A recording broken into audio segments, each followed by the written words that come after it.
네, 수석 전문위원입니다. 의사일정 미안합니다. 또 과부하가 걸려서. 다음으로 국토교통위원회 소관 의사 일정 98항부터 107항까지 10건의 법률안을 일괄 상정합니다. 심정희 수석 전문위원 검토 보고해 주십시오. 네, 국토교통위원회 소관 10건의 법안에 대한 체계작구 검토 결과를 보고드리겠습니다. 의사일정 제100항 공항시설법 일부 개정안 대안은 공항 운영의 연속성 및 적정성을 확보하기 5년마다 공항 운영 증명 유효성 검사 제도를 신설하는 등의 내용입니다. 안제 38조 2 제1항에서 5년 단위 검사 주기의 기사점을 명확히 하고자 검사 결과를 통보받은 날부터 검사 주기 기산하도록 수정하였습니다. 의사일정 제101항 염태영 의원 대표 발의 부동산 개발 사업 관리 등에 관한 법률 일부 개정안은 부동산 개발 사업의 인허가 절차를 통합적으로 지원하고 관계기관 간 협의를 신속하게 조정하기 위해서 국토부 장관이 신속 인허가 지원센터를 설치 운영할 수 있도록 하는 내용입니다. 개정안 조문의 내용을 명확히 하고자 가지조문 신설 방식을 활용해서 개정안 내용을 제3장 2장 안으로 넣어서 조문을 정비하였습니다. 의사일정 제103항 복귀왕 이종우 의원 대표 발의 화물자동차 운수사업법 일부 개정안은 국가자원안보특별법에 따른 자원안보 위기 경보가 발령된 경우 국가 또는 시도지사 등이 운송사업자에게 유가 보조금을 지원할 수 있게 하는 내용입니다. 그러나 지방세법상 지방세가 유가보조금 재원으로 사용되고 있는 상황에서 국토교통부 즉 중앙정부가 유가보조금 지원 주체로 추가되는 것은 지방세법 내용과 맞지 아니하고 최근 3년간 지방자치단체 유가보조금 집행 잔액이 6천억 원을 상회하고 있어 국비 투입의 시급성이 낮은 점 등을 고려할 필요가 있겠고 국토부와 기획예산처 간의 부처 협의 내용으로 국토부 장관을 유가보조금 지원 주체에 삭제하는 것으로 협의되었습니다. 이 내용을 반영해서 주서에 정리하였습니다. 의사일정 제104항 여객자동차 운수사업법 일부 개정 법률안은 국토부 장관과 시도지사가 광역권 이동권 보장을 위해서 장거리 필수 노선을 지정할 수 있도록 하고 국토부 장관이 플랫폼 중개 사업자의 공정한 배차와 승객 안정, 적정 요금 유지를 위해서 필요한 개선 명령 등 을 할 수 있도록 하며 운송사업자에게 유가보조금을 지원할 수 있는 내용이 들어 있습니다. 먼저 유가보조금 지원과 관련해서는 앞에서 말씀드린 바와 같이 지방세법의 내용 그리고 유가보조금 집행 잔액의 운영 상황 그리고 관련 부처 협의 내용 등을 반영해서 유가보조금 지원 주체에서 국토부 장관을 제외하였습니다. 그리고 안제 49조의 20은 플랫폼 중개 사업자에 대해 행정 개선 명령 근거를 마련하는 조문인데 의무 조항이 전제된 가운데 의무 위반에 대한 행정 명령이 가능하다는 점을 고려해서 플랫폼 중개 사업자의 준수 사항에 대한 조문을 신설하는 방식으로 조문을 정비하였습니다.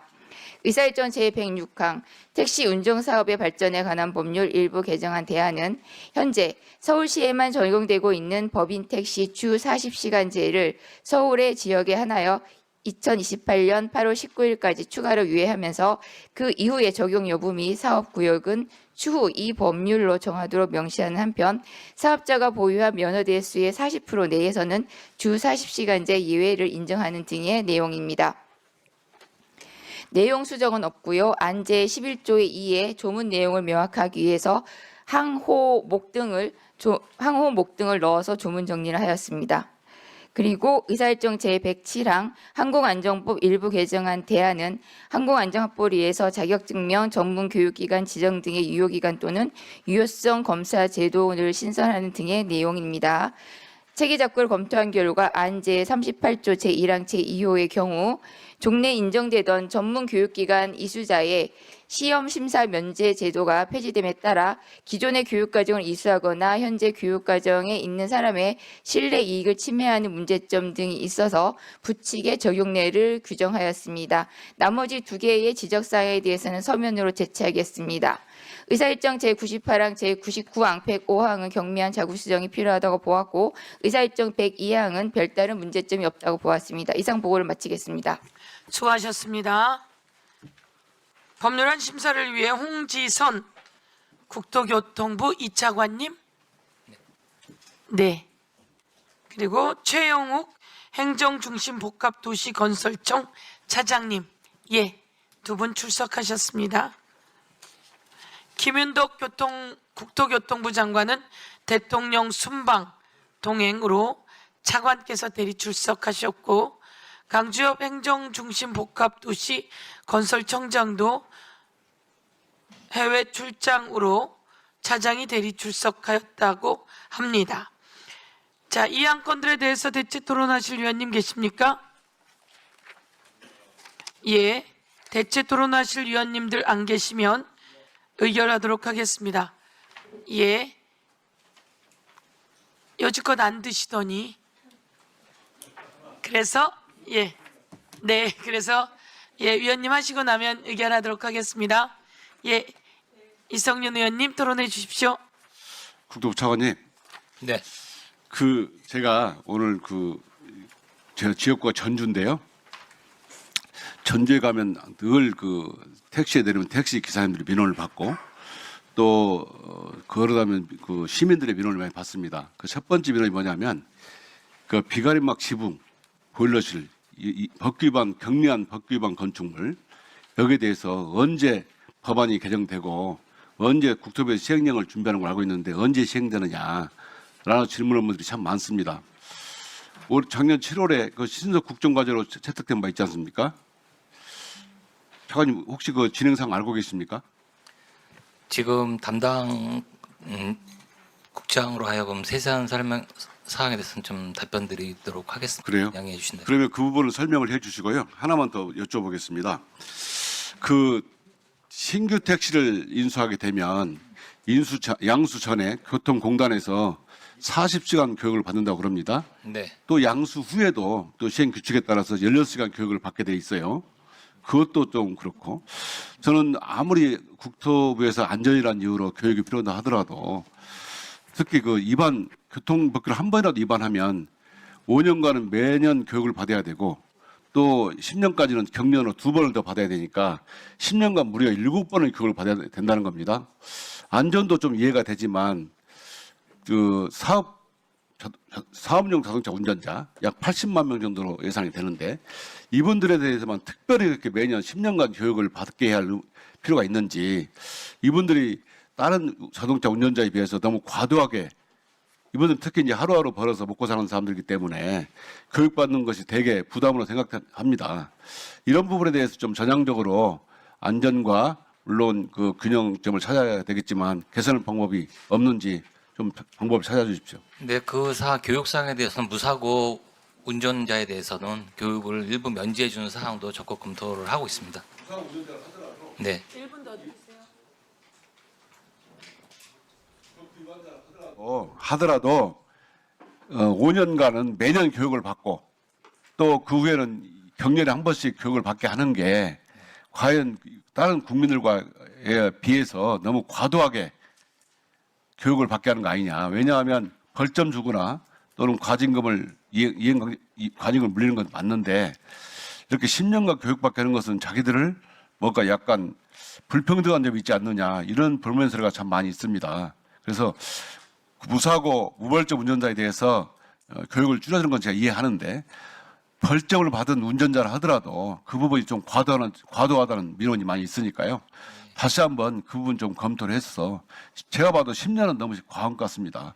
그래서 이 부분을 좀 개선할 방법이 없는지 차관님께서 꼭 현장의 목소리를 전한다는 생각으로 장관님께 보고를 해서 개선 방안을 좀 마련해서 알려주십시오. 네, 알겠습니다. 그리고 의원님께서 말씀하신 첫 번째 불법 건축물 양성화 관련해서는 현재 국토위에 계류 중에 있고요. 조속히 위원회 상정해서 결정을 지을 수 있도록 특별조치법이 통과되어야 시행령도 시행할 수 있는 겁니까? 다음 주에 국토위에 지금 이제 상정이 될 예정인데요. 좀 다음 주에 그 법이 통과되어야 시행령도 다시 시행할 수 있는 겁니까? 네, 알겠습니다. 가능하면 빨리 좀 해서요. 전국에 14만 명 정도가 고통을 받고 있지 않습니까? 소유자는 전세도 못 넣고 또 세입자는 대출도 안 되고 이런 불편을 겪고 있으니까 꼭 해결해 주시고 사업용 운전자 80만 명이 이런 고통을 받고 있으니까 합리적으로 좀 개선을 해 주십시오. 네, 알겠습니다. 예, 이상입니다. 아유, 훌륭하셨습니다. 저도 그런 김에 한 말씀 드리면 그 특정 건축물 양성화 관련한 것은 법이 지금 이제 통과될 거죠? 예, 다음 주에 지금 의결할 예정입니다. 그런데 저희들에게 계속 문자가 오는 건 근생이라고 하는 곳에 계시는 분들이 사실은 근생이라고 적혀 있었겠죠. 저는 한 이거 5년 6년 됐는데 근생 요청이 와서 이게 뭔가 그랬는데 조금 싸게 들어가긴 한 건 같긴 해요.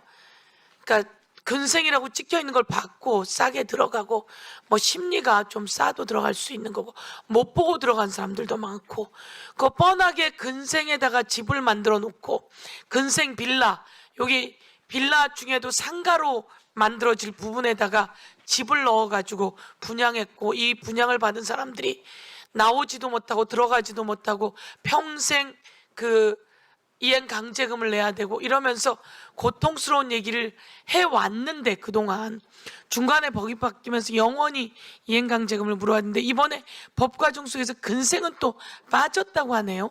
그런가요?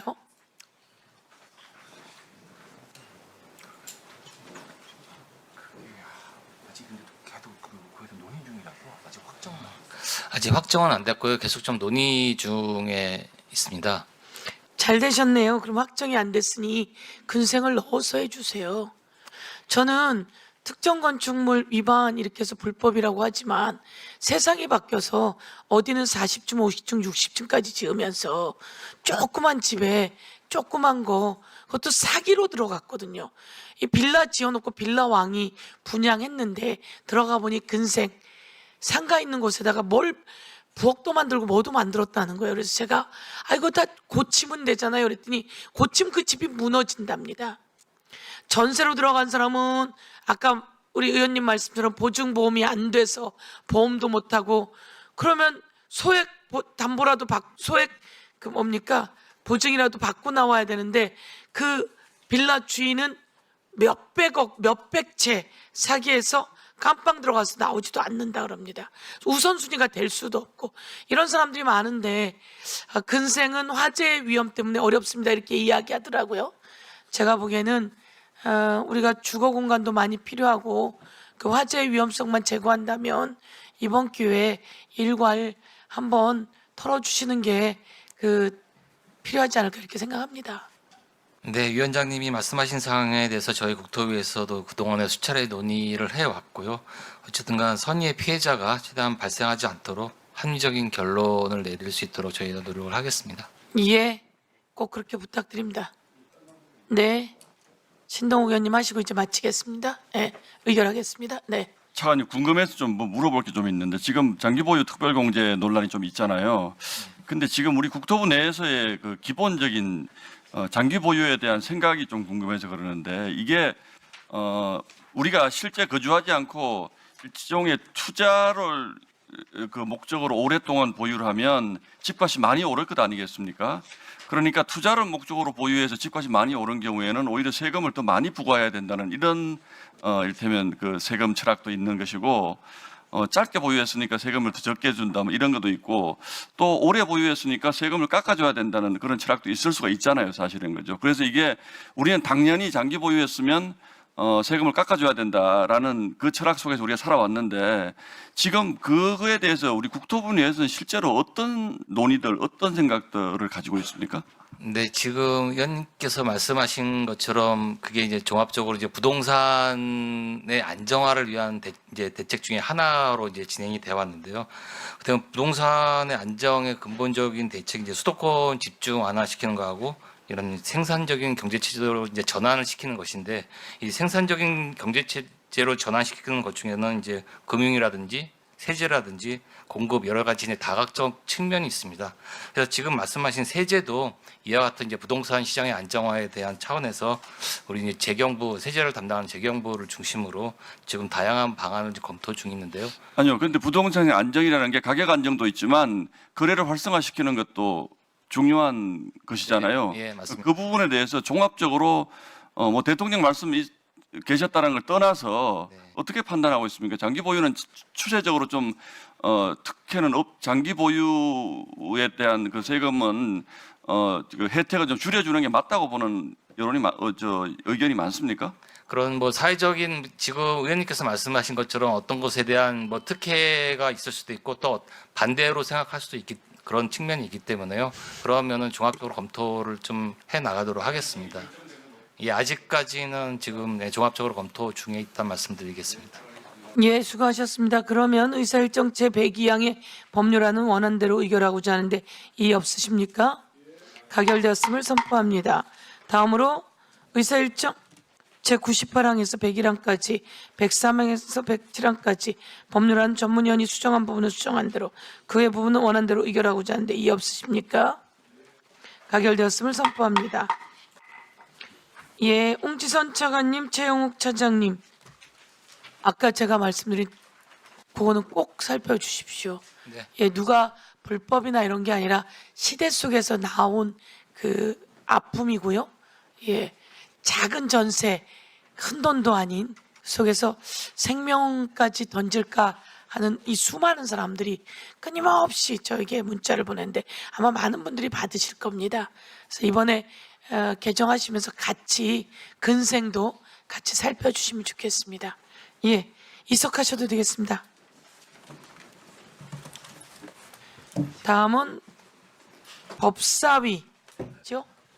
법사위 법안 심사를 하려고 하는데 의원님 너무 오늘 고된 날이라 우리 법사위 전문위원 분들도 전부 다 그런 상황인데 저녁 시간을 특별히 갖지 않고 도시락을 좀 준비해 놓으시면 중간에 잠깐 하다가 잠깐 비어서 도시락을 드시고 그냥 이어나가시면 어떨까 싶은데요. 예. 네? 예, 그래서 도시락은 좀 준비를 하자고 했습니다. 그래서 특별히 저녁 시간을 내지 않고 좀 끝내면 어떨까 싶습니다. 예.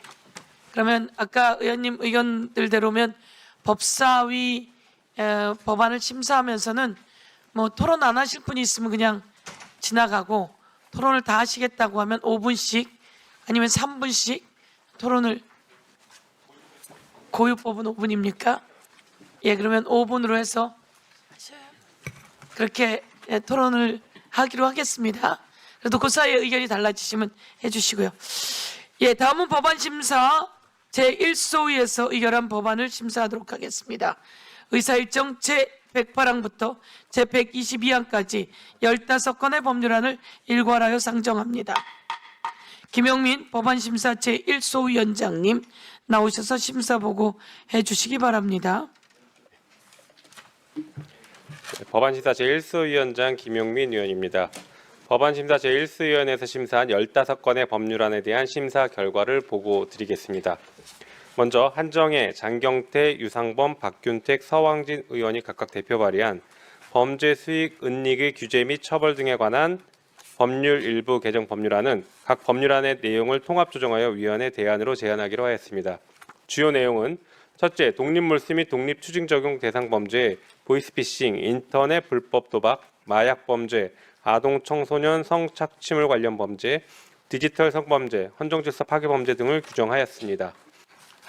둘째, 범인의 사망, 국외 도피, 소재 불명 등으로 공소를 제기하지 아니하거나 유죄의 재판을 하지 아니하는 경우에 독립 몰수할 수 있도록 하고 헌정질서 파괴 범죄에 대하여는 공소시효가 경과하더라도 독립 몰수할 수 있도록 하였습니다. 셋째, 몰수 대상 재산이 범인 외의자에게 상속이나 증여 등으로 무상 또는 현저한 저가로 귀속된 경우에는 범인 외의자가 그 정황을 알지 못한 경우에도 이를 독립몰수할 수 있도록 하였습니다. 넷째, 독립몰수, 독립추징의 시효는 관련 범죄에 따르되 다른 법률에 따라 공소시효가 배제되는 범죄 및 헌정질서 파괴 범죄에 대하여는 시효 적용을 배제하였습니다. 마지막으로 개정 규정은 이 법 시행 전에 발생한 헌정질서 파괴 범죄로 인한 범죄 수익 등에 대하여도 적용하도록 하였습니다. 다음으로 한창민, 박정은, 박은정, 김용민, 이인영, 천준호 의원이 각각 대표 발의한 부패재산의 몰수 및 회복에 관한 특례법 일부 개정 법률안은 각 법률안의 내용을 통합 조정하여 위원회 대안으로 제안하기로 하였습니다. 주요 내용은 부패범죄와 범죄 피해자 재산의 대상 범죄에 대부업 등의 등록 및 금융이용자 보호에 관한 법률 제19조 제2항 제2호의 죄를 추가하고 해당 개정 규정은 이 법 시행 당시 수사 중이거나 법원에 계속 중인 사건에도 적용하도록 규정하였습니다.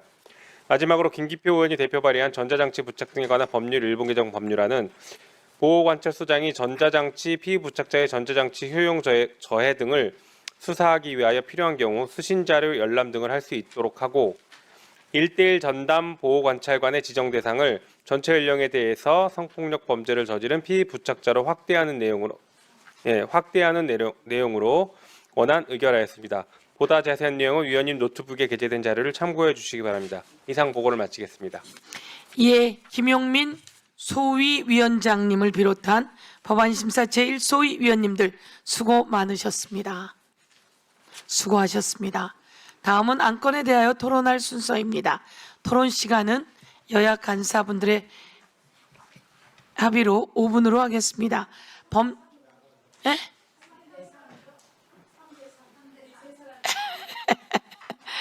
머리가 좋으세요 아주.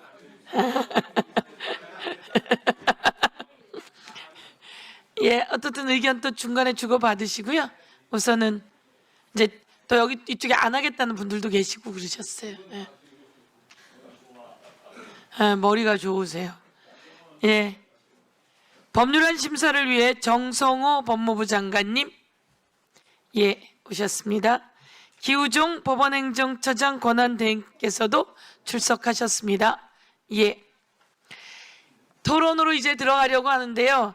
여러분 잠시 지나가는 말씀이긴 하지만 저희 법사위원님들이 애를 많이 쓰십니다. 오늘은 102건입니까? 105건에 102건에 이것까지 해서 120건입니다. 지금 오늘 120건의 법안을 통과시키고 있습니다. 105건은 통과시켰고요. 타상위 법안 상임위 10개 상임위를 통과시켰습니다. 충분히 논의하시고 하셔서 보통 일들도 아니시고요. 그런데 이제 우리 법사위에 함께 계시는 이 수석전문위원을 비롯한 행정실장과 관계자분들은 국정조사특별위원회에 또 지원 작업도 같이 하십니다. 그래서 어제도 새벽에 저희가 끝났는데 이분들이 제가 짧게 하라고도 했지만 검토 보고서를 새벽에까지 쓰고 이제 오늘 이렇게 자리를 함께 했습니다. 그래서 이분들에게 국민 여러분께서 국회 안에 그런 분들도 계시구나. 이게 검토 보고서를 통해서 오는 일이기 때문에 좀 한번 소개시켜 드립니다. 여러분 수고 많으십니다. 그리고 또 우리 김용민 소위원장님을 비롯한 소위원들께서 이걸 충분히 논의하셔서 오늘 법안이 또 올라오게 되어서 15건의 고유법이 오늘 논의된다라는 말씀을 소개로 드리겠습니다. 예, 그러면 토론하도록 하겠습니다. 토론은 순서에 따라 가는데요. 여야 의원님들이 중간에 또 하실 얘기 있으면 소통해 주시면 되겠습니다. 이건 어제 거고. 네네. 오전 거대로 하시죠, 우선. 예, 손 들고 하시겠습니까? 그러면 우선 저희 토론하실 분들 손 들어 주십시오. 예. 토론하실 분? 예. 그럼 세 분은 토론 안 하십니까? 네. 혹시 마음이 바뀌면 나중에 얘기하시더라도 우선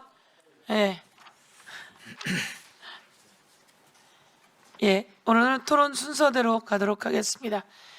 법안에 대해서 토론해 주십시오. 신동욱 의원님, 토론해 주십시오. 예, 장관님께 좀 여쭙겠습니다. 네. 범죄수위 언리 규제 일부 법률 개정안에서 이번에 이제 헌정질서 파괴 범죄가 들어가 있는데 네.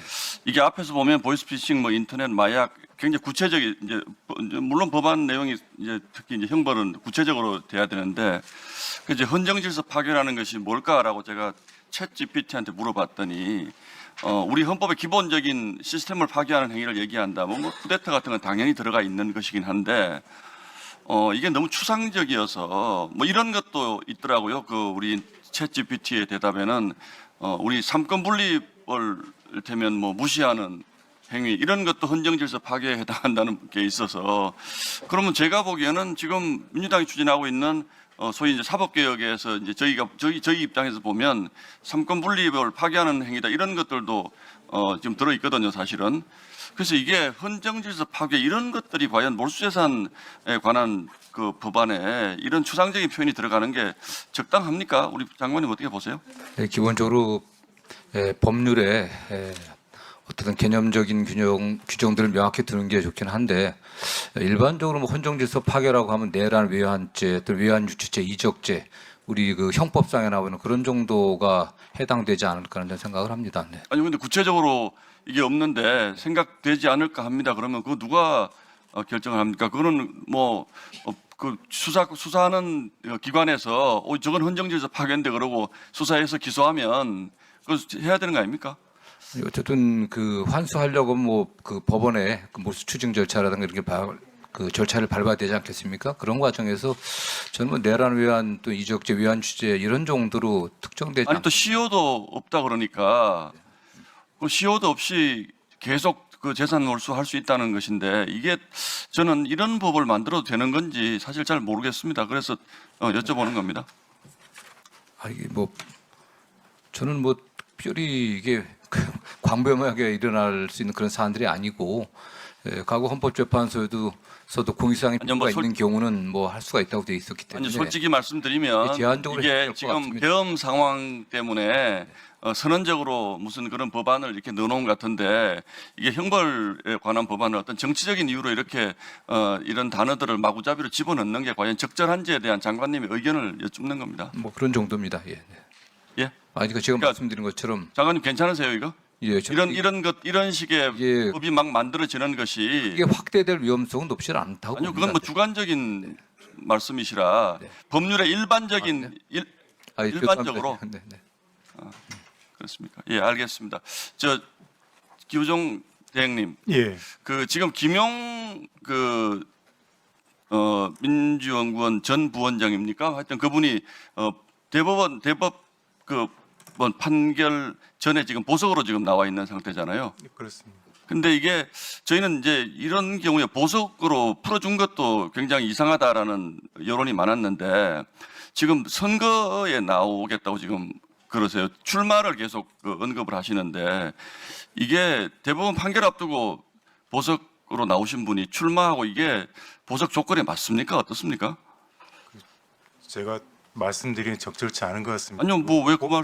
보석 조건을 제가 정확히 알지 못합니다. 예. 아니요, 뭐 상식적으로라도 우리 평생 판사하셨는데 아니 보석으로 풀어준 사람이 출마를 하겠다 그러면 통상 보석의 조건 같은 경우에는 그 증거 인멸이라든가 도주 그 염려에 해당하는 형사소법의 규정이 있는 것이어서요. 과연 구체적으로 지금 의원님께서 말씀하신 행보가 보석 조건 위반되는 것인지 여부는 또 다른 또 재판 사항입니다. 그래서 제가 좀 말씀드리기가 어렵습니다. 그래서 뭐 저도 그렇습니다만 많은 국민들이 야 이게 도대체 어떤 이유로 보석으로 풀어준 것 자체도 사실 되게 의아스럽고 이런 분들이 선거 출마를 계속 언급하고 다니는 것에 대해서 많은 국민들이 정말 이상하게 생각하세요. 그래서 대부분이 요즘 이런 부분에서 이런 정도가 되면 보석 조건에 맞는 것인지 다시 한번 좀 판단을 해보셔서 그 부분을 취소하는 것은 어떤가라는 그런 생각도 제가 좀 하게 되어서 한번 여쭤보는 겁니다. 법원에서도 이상하게 생각하지 않습니까? 이 부분은? 그에 관한 판단을 말씀드리기가 또 어렵습니다. 예, 알겠습니다. 이상입니다. 예. 다음은 최혁진 의원님, 예, 가셨습니까? 조배숙 의원님. 네, 조배숙 의원입니다. 장관님, 네. 예.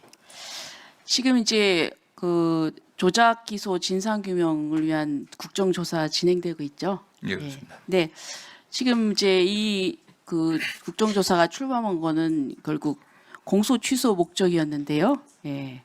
그래서 그렇지는 않은 걸로 결국은 알고 있습니다. 네. 아니요, 언론에 다 났어요. 언론에 그리고 주장이 예, 아니 있는데. 그리고 숨길 수가 없죠. 그래서 다음 단계는 이제 특검입니다. 그래서 박상용 검사를 이제 조작하는 사람으로 만들어 가지고 이 대통령의 죄를 지우기 위해서, 그리고 특검을 해가지고 이제 공소 취소를 하겠다는 거죠. 근데 제가 이제 국정조사를 저는 이제 위원이 아니어서 그 언론이나 이제 그 테레비를 통해서 보는데 보니까 뭐 민주당이 원하는 답이 이렇게 시원하게 나오는 것 같지가 않아요. 근데 결국은 이제 그 진실인데요. 근데 제가 좀 궁금한 게 있습니다. 이 특검이라고 하는 거는 굉장히 정치적인 수사기관이고 또 시간이 또 한정돼 있어 한시적이에요. 그래서 만약에 이제 기간이 종료가 되면은 이제 해체되는 거거든요. 그럼 만약에 이 특검한테 이 공소 취소 권한을 준다. 그럼 이제 그 책임이 아주 희석이 되는 거거든요. 근데 저는 어떤 생각이 드냐면 이게 왜 특검으로 이렇게 할까? 이게 결국은 이제 정치적으로 이제 책임은 지기 싫고 특검을 이용하면은 좀 정치적인 책임이 희석되고 그래서 꼼수 부리는 게 아닌가. 그래서 저는 아니 만약에 그렇게 자신 있으면 당당하게 법무부 장관님께서 지시해서 공소 취소해야 되는 거 아닌가요? 이건 뭐 그럴 사안은 아닌 것 같고요. 어쨌든 지금 국정조사가 그 수사기관, 특히 검찰의 수사 과정에 있어서의 어떤 위법 불법을 지금 조사하는 것이기 때문에 국민들은 저는- 다 알고 있습니다. 아니 그렇지 아니 않습니다. 그리고 아니요. 정정 그렇게 조작 기소고 정정당당하면 공소 취소하세요. 왜 안 해요? 아니, 이제 왜 안 그런 하느냐? 제가 그런 생각할 과정들이 좀 때는 밝혀져야 될 거 아니겠습니까? 아니요. 그건 저는 이게 위법이기 때문에 안 하는 거예요. 아니면은 그러면은 조작 기소를 하면 그 재판 받으세요. 그럼 무죄 받으면 되잖아요. 어쨌든 네, 제가 왜 국정조사가 종료된 다음에 또 결과 꼼수를 보고서에 부리는지 모르겠어요. 여러 가지 사항들이 저는. 나타나게 되면 또 필요한 조치를 취해야 될 것으로 보고 자, 있습니다. 그 장관님도 법조인이시잖아요. 그래서 이걸 모르겠습니까? 자, 그다음에 지금 이제 10월부터 검찰청 폐지되잖아요. 예? 그래서 지금 이제 보니까 벌써 경찰이 이제 모든 이제 수사 권한을 갖게 되는데 지금 경찰에서 문제가 엄청 많습니다. 최근에 보면은 지금 사건 불송치하는 대가로서 이제 금품을 수수하고 룸살롱 접대 혐의 받는 그런 경찰관, 이 강남경찰서의 송모 경감이 지금 구속영장이 청구가 됐어요. 그리고 또 보면은 자 이제 이게 나타나고 있는데요. 이거 어떻게 이 아주 이 막강한 권한을 가진 막강한 권한을 가진 이 경찰을 어떻게 통제를 할 것인지 전 참 답답합니다. 그리고 또 지금 이제 그 폐지를 앞두고서 지금 이제 검사들이 많이 퇴직을 했잖아요. 그리고 또 특검으로 가고 그래서 지금 미제 사건이 엄청 많아서 이 미제 사건 처리하다가 공소시효까지 놓쳤습니다. 예, 그런 경우 많죠. 공소시효가 만료가 되고. 예? 뭐 일부 사건들이 이제 경찰에서 지체돼 갖고 공소시효가 도구한 사건들이 몇 건 아니, 있었지만 뭐 아직은 예외적인 이제 경우입니다. 아직은 이제 검찰청에 이제 사건이 있단 말이에요. 근데 미제 사건이 1인당 지금 뭐 부담하는 게 3배 이상일 거예요. 아마 그 한계가 있죠. 검사들은 없고. 자, 그러면 이제 이게 이제 10월 달 폐지가 되면 다 이제 경찰로 이관될 거 아닙니까? 처리 안 된 거는? 네, 뭐 그렇죠? 공수청 또 일부는 경찰. 예, 예. 그러면 도대체 경찰이 이거를 감당할 수 있다고 생각하세요? 뭐 여기에 대한 어떤 대책이나 이런 거를 좀 그 장관님께서 좀 고민하시거나 대책을 세우신 게 있나요? 예, 지금 그 공소청 출범을 위한 준비단들이 구성되어 있는데 지금 의원님께서 지적하시는 그런 문제점들이 없게 저희도 최선을 다하고 있고요. 어떻게 경찰이나 최선을 공소청, 중수청도 권한에 따른 책임을 질 수 있는 그런 구조도와 시스템을 좀 논의돼야 될 것으로 보고 있고요. 향후 그 형사소송법 논의 과정에서 그 기관 간의 상호 협조와 또 견제가 잘 될 수 있게 좀 구성해 주시면 부탁드리겠습니다. 근데 저는 그 견제 없는 권력은 굉장히 위험하거든요. 제가 왜 이렇게 경찰이 완전 이제 비대해져 가지고 완전 수사권을 장악하면 나중에 이거를 어떻게 통제를 할 것인지 저는 그거는 불을 보듯 뻔하거든요. 그리고 이렇게 장기적으로 미제가 되는 것은 그리고 또 공소시효까지 이렇게 완성이 되는 것, 전 피해가 국민한테 돌아간다고 봅니다. 수고하셨습니다. 다음은 박균택 위원님. 네. 네, 법무부 장관님, 이제 그 범죄수익은리규제법 이 개정을 위해서 힘 많이 써주셔서 감사드립니다. 저희 뭐 의원님들께 깊은 감사를 드리겠습니다. 네. 법무부 덕분에 이게 입법 성사를 이제 앞두게 된 것 같습니다. 앞으로 그 독립몰수제도가 도입되면은 전두환 노태우처럼 그 중대한 헌법 그러니까 반헌정질서 사범들 사망하거나 공소시효가 경과했어도 그 부정한 재산을 몰수할 수 있는 근거가 생기게 됐습니다. 예. 그리고 또 보이스피싱 사범, 마약 사범, 인터넷 도박 사범들 해외에 도주해 있거나 범인이 불특정되더라도 범죄 수익인 것이 분명할 때는 몰수할 수 있게 된 이런 이제 효과를 거두게 될 것 같습니다. 예, 그렇습니다. 네. 근데 이제 예를 들어 보이스피싱 사범의 범죄 수익을 그 몰수했을 때 이것을 그 사기 범죄 피해자에게 그 돌려주는 것, 피해자 환불을 해주는 것 이것도 이제 가능한 것 예, 아니겠습니까? 그렇습니다. 네. 근데 물론 현행법 해석을 통해서도 가능하지만 이것을 피해자에게 환부해 줄 수 있는 근거를 좀 더 명확하게 하자는 취지로 법무부에서 좀 준용 규정을 좀 추가하면 좋겠다고 의견을 주셨습니다. 네, 예. 그것에 의하면은 그 23조 여기에 준용 규정을 두고 부패재산 몰수법 6조를 준용하여 피해자에게 환부하게 하자 이런 내용으로 법무부에서 의견을 예, 줬는데 그럼 이게 맞습니까? 명확해집니다. 네. 예, 그러면 그 내용을 좀 추가하도록 위원장님 건의를 드리겠습니다. 예, 감사드립니다. 예, 고맙습니다. 네. 예, 그리고 우리 행정처 차장님 예. 오늘 그 5.18 민주화 운동 보상법 이 예. 개정안이 통과가 됐습니다. 예. 근데 제가 설명하는 과정에서 그 정신적 손해배상 소송에 대한 그 소멸시효 예. 이걸 폐지하려고 하는데 법원 행정처가 반대한다고 제가 아까 의견을 예. 표명한 적이 있습니다. 그런데 알고 보니까 그 법원 행정처는 반대한 적이 없는데 제가 실수로 좀 잘못 알고 있었다. 이런 얘기가 전해져 오던데 맞습니까? 예. 그 말씀드릴 기회를 주셔서 감사합니다. 예. 법원행정처 의견은 그 주관석 기산점에 관한 부분에 관해서 헌재에서 판단에 합리적 이유가 없는지 판단 기준을 삼고 있기 때문에 그에 관해서 의회에서 검토를 하셔서 입법으로 하실 것인지 결정해 달라는 그런 의견, 결코 반대 의견을 내신 것 예. 같습니다. 그러면 이미 이제 통과는 됐는데 어쨌든 반대하지 않으셨다고 하니까 오히려 예. 다행이고 예. 감사드립니다. 예. 예, 이상입니다. 예, 수고하셨습니다. 그러면 이 독립몰수라고 하는 독립이 뭡니까? 뭐 그 몰수 원래는 이제 몰수가 부과형인데요. 예, 물론 뭐 현행 그 형법 해석상 이것만 몰수만 다시 할 수도 있겠지만 이걸 그냥 독자적으로 본형형과 별도로 몰수형을 할 수 있다는 그런 의미의 독립이란 말을 붙인 것 같습니다. 보이스피싱 범이 있는데 보이스피싱 범죄가 확실하다. 보이스피싱 범죄자는 아직 잡지 못했지만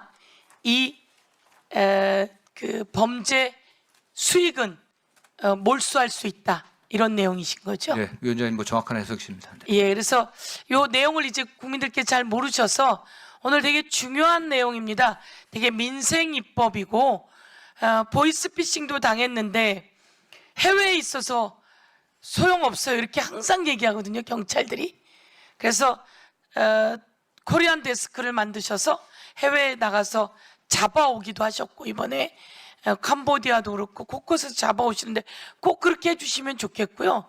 그리고 그들을 아직 잡아오기 전이라도 이 돈 같은 게 확보가 된다면 범죄 수익이 이걸 피해자들에게 돌려줄 수 있는 환부의 원칙도 같이 들어갔다 이 말씀이신 것 같아서 아주 법으로서는 국민에게는 지금 너무 많이 일어나고 있는 내용인데 적절하게 잘 만든 내용이고 이 중점 법안이기도 하고 이런데 꼭 국민들에게 피해 다시 보상됩니다라고 하는 모습 법안이지요.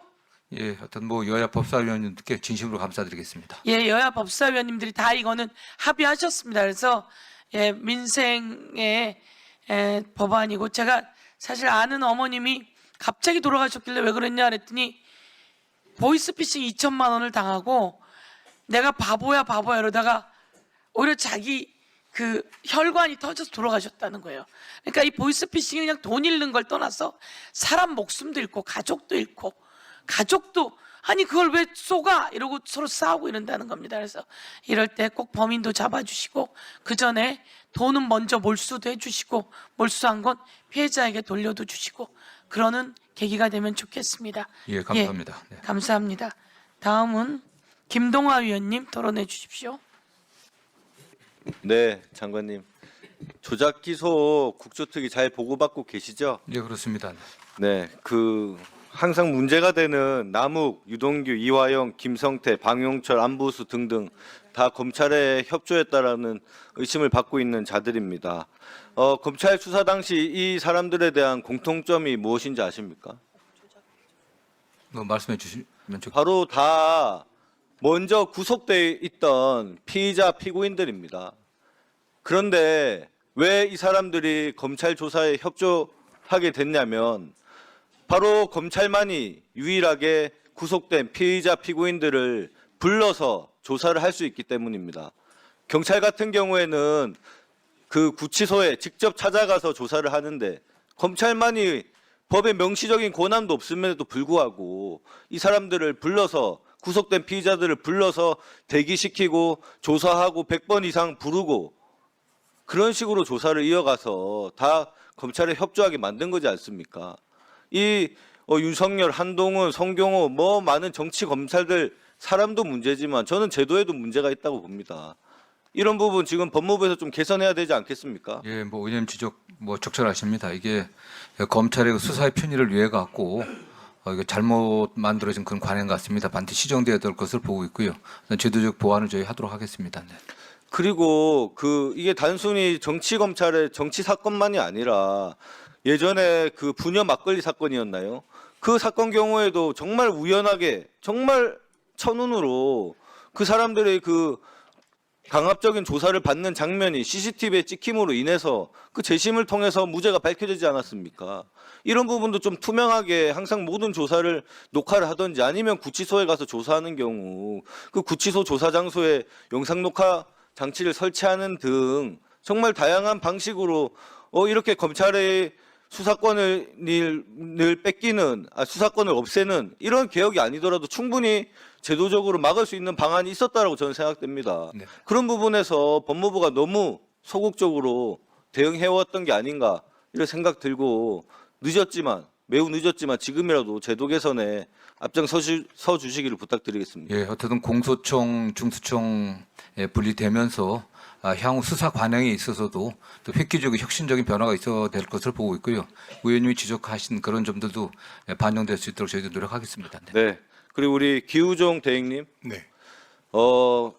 제가 조작 기소 국조특위를 하면서 검사들이 하는 모든 얘기가 이겁니다. 법원에 적법한 영장을 받았다. 법원에서 청구한 영장이다. 법원에서 심리를 마쳤다.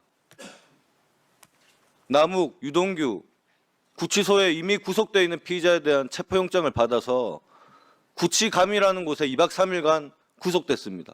그 영장 법원이 발부한 겁니다. 구치소에 물어보니까 구치소장께서 본인이 근무하는 동안 구치감에서 2박 3일 피의자가 지낸 적 한 번도 본 적이 없다고 합니다. 그런 영장을 법원에서 이렇게 검찰 수사에 편하게 발부하는 게 이거 맞습니까? 국민들은 법원을 제대로 판단하는 심판관이 아니라 검찰의 협조자, 부역자로 생각하고 있습니다. 이런 부분 제도 개선해야 되는 거 아닙니까? 그리고 이미 구속돼서 구치소에서 지금 신병이 확보된 피의자에 대해서 왜 체포영장을 발부해 줍니까? 아니 본인이 진술 거부하고 출석 거부하면 진술 거부권이라는 권리를 행사하는 건데 그 사람들을 굳이 체포해서 데리고 와서 체포영장을 발부해서 데리고 온다는 것은 검찰이 그 사람들 불러다가 압박하는 것 말고는 뭐가 더 있습니까? 결국은 진술 거부하고 출석 거부하던 사람들을 불러서 진술하게 만든 거지 않습니까? 그 진술하게 만드는 과정에서 회유와 압박, 겁박과 2박 3일간 구치감에서 사람이 살 수 없는 그 공간에서 잠을 재우고 이런 법원에서 체포영장 발부 관행 바꿔야 되지 않겠습니까? 어떻게 생각하십니까? 예, 신체의 자유나 재산권에 관해서 제한이 되는 구속영장이나 압수수색 영장은 더욱 신중하고 무겁게 생각하고 발부해야 한다고 생각을 합니다. 근데 법원에서 실질적인 개선 노력이 있습니까? 지난번에 사전 영장 심사 제도를 도입한다니 많이 얘기만 나오다가 들어갔고 실제적으로 이런 관행이나 제도 변화에 관해서 개선하는 어떤 노력이 있습니까? 실무 개선 차원에서 법안이 발의된 것으로 알고 있는데요.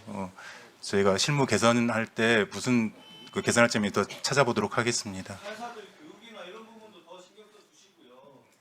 정치 검찰을 좀 배우고 있는 겁니다. 그런 부분에서 뼈저리게 좀 생각하시고 제도 개선을 좀 앞장서 주시기를 바랍니다. 예, 수고하셨습니다. 다음은 박은정 의원님. 차장님, 주십시오. 차장님, 그 행정차장님, 네, 네. 그 구치감에 유치한다는 체포영장, 예. 제가 검사 20몇 년 하면서 본 적이 없고 검찰 역사상 없어요. 그런 영장을 발부를 합니까? 그 판사는 그거 알고 발부했습니까? 아니면은 그 제대로 안 보고 발부를 한 겁니까? 그거 한번 확인해 보세요. 대한민국 검찰 역사상 형사 사법 70몇 년 동안 없어요. 사람을 구치감에 2박 3일 동안 집어쳐놓고 밤늦게까지 조사하고 자백을 유도하고 그렇게 해가지고 가족 사진을 그것도 압수된 것도 아니고 포렌식에서 불법적으로 빼와가지고 보여주고 장기를 꺼내니만이 이런 식으로 하는데 구치감에 사람을 거기다 넣어가지고 거기는 숙식을 하는 곳이 아니에요. 사람을 체포해서 유치를 하는 거는 먹고 자고 할 수 있는데 보내는 겁니다. 구치감은 먹고 자는 곳이 아니에요. 검사 20년 몇 년 해도 구치감에 사람을 유치한 적이 없어요. 그 판사 확인해 보십시오. 그 판사도 나중에 수사받아야 될 수도 있습니다. 그러면 그런 영장을 발부해 줍니까? 대한민국 법원이. 있을 수 없는 일입니다. 이 부분 분명히 문제 삼을 겁니다. 문제가 됩니다. 영장제도 전반을 돌아보는 계기를 삼겠습니다. 그 판사가 왜 그 영장을 발부했는지를 확인해 주십시오. 조작 위법 수사에 동조했는지 모르고 발부했는지 사람을 구치감에 집어넣고 2박 3일 동안 숙식도 할 수 없는 곳에 모포를 주고 거기서 자게 하고 그리고 먹게 하고 그리고 교도관들이 거기서 그 개호하기 위해서 몇 명이 거기서 소파에서 잤다는 거예요. 그 교도관들이 구치감에서 근무한 것은 직권남용입니다. 교도관들은 구치소에 근무를 해야지 구치감에 근무를 할 수가 없어요. 거기가 그 근무지가 아니거든요. 전반적으로 전부 다 불법입니다. 전부 다 범죄입니다. 이 영장을 이렇게 발부하신 법원도 반성하셔야 된다고 저는 생각합니다. 장관님, 법무장관님, 화면 좀 올려주세요. 대통령께서 엄정 감찰 지시한 수원지검 검사 집단 퇴정이 대검 감찰위에서 부결됐습니다. 이 감찰위에서 부결이 되면 징계 청구를 검찰총장이 할 수가 없습니다. 그동안 관행에 비추어서요. 그런데 이것은 어떻게 된 일인지 제가 알 수가 없습니다. 어떻게 대통령께서 감찰하라고 비위가 있다고 지시한 것이 대검 감찰위에서 부결이 될 수 있는지, 감찰위 구성, 대검 감찰부장이 친윤 검사이고 박성재 장관의 알박기 한 인사라고 제가 말씀을 드렸는데 이 감찰위원들 구성은 어떻게 됩니까, 장관님? 기존에 그 이미 구성되어 있던 전 정부 때부터 그렇게 그렇죠. 전 정부 때 구성된 감찰위원인 것 같아서 그러면 이 감찰위원들이 앞으로도 박상용 등등을 전부 다 여기서 그 감찰위원회를 열 거라서요. 그럼 이 감찰위원들이 제대로 감찰위를 회의를 할 것인가? 저는 굉장히 우려스럽고 감찰위원들 명단 좀 제출해 주셨으면 좋겠습니다. 이 감찰위원들이 이 제대로 이 검찰 제19 감싸기에 동원되어 가지고 이 집단 퇴정한 검사들을 징계를 못하게 하고 있는 거 아닙니까? 저도 뭐 같은 굉장히 심각하게 굉장히 심각한 상황입니다. 그리고 감찰위에 있는 내부위원이 있거든요, 장관님. 그 내부위원은 아마도 검사장이 거기 들어갈 텐데 그 검사장은 지금 이 새로운 정부에서 검사장 승진한 검사예요. 그런 검사를 왜 검사장 승진시켜줍니까? 근데 이게 그 뭐 제가 정확한 그 감찰 내용이라든가 그걸 뭐 별도 좀 보고를 받지는 않았습니다. 자료 오게 장관님 되면 보고를 한번 예, 받아보시죠. 그러려고 하고 있고요. 그 검사가 반대했을 겁니다. 그래야지 부결이 나오거든요. 그런데 이게 뭐 만장일치로 그 되지는 않은 것 같고 맞습니다. 의견 중들이 있을 이게 걸로 알고 이 부결이 됐으면 부결이 된 이유가 있는데 전부 다 검찰 편 들었을 거예요. 근데 그 내부위원, 검사장 내부위원이 검사 편을 든 것입니다. 이 정부에서 검사장 승진시켜줬고 검사장 집단항명에 서명한 검사입니다. 그 검사가 이 검찰위 들어가가지고 반대한 겁니다. 장관님, 서울 수도권에 있는 검사장입니다. 그런 내부위원이 들어가 있는 감찰위가 이 감찰 친윤 검사장이 하는 감찰부장으로 있는 감찰위가 앞으로 이 조작 위법 수사 했던 검사들 감찰 다 할 텐데 징계하고 제대로 감찰위가 활동이 될지 저는 예, 다음 의원님 좀 고민하시고 지적하신 사항 저희도 좀 엄중하게 보고 있고요. 여러 가지 대책을 좀 점검하고 있습니다. 또 다만 물론 뭐 대검 의견을 존중해야 되겠지만 이걸로 끝나는 건 아니고 전적 지속되는 건 아니라고 합니다. 어쨌든 법무부가 어떤 이 기록 전체를 갖다 다 법무부로 오게 할 수 있다고 하니까 좀 검토를 해갖고 저희들 좋지. 그 다음에 지금 의원님 지적하신 그런 문제들 좀 종합적으로 판단하고 또 필요한 사항도 의원님께도 좀 보고를 드리겠습니다. 네. 예, 수고하셨습니다. 다음은 나경원 의원님 맨 뒤에 있으신데 좀 그러셔요? 예. 그럼 다음은 이성윤 의원님, 예, 토론해 주십시오. 예, 전주울 출신 이성윤입니다. 네, 법원행정 차장님, 네. 그 지난번에 제가 여쭤봤지만 예. 그 지난 1월달에 예. 대법관 노태학 대법관 후임 예. 추천이 됐는데 지금 임명됐습니까? 제청했습니까? 아직 안 됐습니다. 왜 제청을 않고 있죠? 계속 말씀드리고 있습니다. 아니 여기 나오실 때 왜 안 됐는지 제가 지난번에 좀 여쭤봐고 알려달라고 했지 않습니까? 근데 제청 절차는 협의 절차인데 협의가 잘 안 되고 있는 것 같습니다. 아니 협의가 안 됐으니까 지금 제청을 못 하고 있는 겁니까? 뭐 꼭 그런 건 아닌데요. 제가 뭐 그에 관해서 구체적으로 이 자리에서 언급하는 건 대단히 적절치 않아서 계속 제가 제청했으면 좋겠다는 건의를 드리고 있다는 점만 말씀드리겠습니다. 아니 지금 대법관이 제청을 지금까지 석 달째 안 해가지고 국민들이 보기에는 조희대 대법원장이 또 국민들한테 개기는구나 생각을 하는 겁니다. 최상목 대통령 권한대행도 헌법재판관 임명 안 해가지고 기소된 거 알고 계시죠? 예. 조희대 대법원장도 그럼 기소되게 돼요. 이게 직무유기가 돼가지고 그거 건의해 보셨습니까?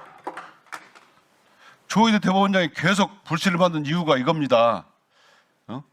작년 2024년도 말 2025년 계속 국민들이 조희대 대법원장을 불신하고 물러나라, 사퇴하라, 탄핵하라 나온 이유가 뭡니까? 왜 국민들의 뜻이 안 다른 겁니까? 다시 돌아가시면 조희대 대법원장에게 사퇴를 하시거나 또는 노태학 대법관 후임 제청하라고 하세요. 그렇게 하실 용이 있습니까? 네, 그 건의 드리겠습니다. 직무유기죄로 처벌할 수 있어요. 석 달째 지금 대법관 후임을 제청 않고 있는 것은 국민들한테 도전하는 거죠. 국민들한테 개기는 거예요. 꼭 권해 주십시오. 법무장관님, 네네. 지난번에 제가 여쭤봤는데 그 서울고검에 정교유착 합동수사본부가 설치돼가지고 지금 수사 중에 있지 않습니까? 그 언제까지 수사를 하게 됩니까? 그 합수본의 진행 사항 관해서는 저한테 따로 지금 보고를 하지 않고 있습니다. 네. 그러면 장관님은 일체 이 합동수사본부의 수사 상황에 대해서 잘 모르고 계십니까? 예, 좀 정확하게 알고 있지 않습니다. 근데 언론 보도를 보니까 신천지에서 국힘에 책임당원만 4,600명 가입했다고 나와 있고 또 압수수색 되는 걸로 봐서 국힘 당원으로 상당수가 가입한 걸로 보여요. 예? 여기에 대해서 장관님께서 수사 상황을 좀 알아보셔가지고 수사 상황 언제쯤 수사 끝난다. 국민들은 이게 언제 수사 끝나는 것인지 이 수사는 도대체 하고 있는 것인지 이게 궁금해합니다. 네. 장관님께서 지난번에 제가 말씀드렸지만 또 수사 상황을 파악하셔가지고 국민들께서 소상히 좀 알려주실 의무가 있습니다. 지금 어쨌든 뭐 합수본 구성은 사실상 상당한 독립성을 주고 있기 때문에 장관이 이제 의견을 표시하는 건 상당히 조심스럽습니다. 다만 의원님이 지적하신 그런 부분들 저희가 검찰국 통해서 전달될 수 있게 하겠습니다. 네. 네. 장관님, 그리고 검찰이 78년 만에 해체되는데 새로운 공소청으로 거듭난다 하더라도 국민들께서 저 공소청으로 거듭나도 태어나도 제대로 일을 할 수 있을까 의문을 제기하고 있어요. 그게 뭐냐면 최근에 국조특위에 나오는 검사들 그 오만한 태도 보십시오. 이 검찰이 78년 동안 비판받아온 것이 가장 큰 비판이 자기들이 마치 법 위에 군림하는 신성가족이지를 않다는 겁니다. 처벌을 받지 않는 신성가족. 지금도 그런 줄 알고 있어요. 걸핏하면 헌법을 내세워요. 예? 아니 검찰총장, 전직 총장도 헌법과 법률에 어긋난다며 국정조사는 위헌이라고 하고 송경호 전 중앙검사장도 국정조사는 위헌적 행위라고 하고 언제부터 헌법을 이렇게 내세웠습니까? 예? 최근에 공봉석 서울고검 검사가 2플러스 글 올린 거 알고 계시죠? 네, 알고 있습니다. 똑같은 얘기입니다. 검찰 내부방에 정말 반헌법적 국정조사를 또 하고 있어요. 언제부터 검사들이 인권만 지켜, 형사소송법만 잘 지켜도 국민들한테 칭찬받을 건데 언제부터 그 헌법을 들먹이 걸었습니까?